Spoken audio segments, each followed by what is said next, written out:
The ruler of Kuwait has been holding intense talks over the past 3 months with all of the key players to try and end the blockade of Qatar.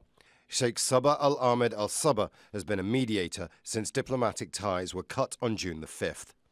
Well, Kuwait brings legitimacy to the mediation efforts because Kuwait is a GCC member and was one of the founding members actually of the GCC, and is accepted by both parties, by Saudi Arabia and by Qatar. Despite Kuwait's diplomatic efforts, the crisis continues and the parties remain estranged.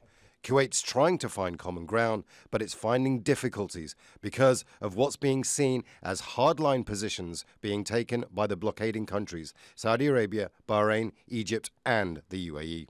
There is definitely a huge gap in the positions between Saudi Arabia and Qatar. And Kuwait, what is Kuwait trying to do is trying to bridge this gap and get the positions closer. Because keep in mind, we are not still clear about what the real issues of this conflict are. Though we heard so much about the 13 demands, but many analysts actually argue that these demands, 13 demands, were made to be rejected.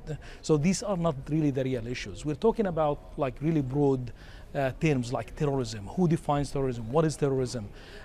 So this is not, the objectives are not very clear. The positions, the real positions are not very clear. The Qatari government denies all accusations by the blockading countries, including offering safe haven to groups instrumental in the Egyptian revolution, such as the Muslim Brotherhood. The Kuwaiti diplomatic efforts so far haven't found a solution.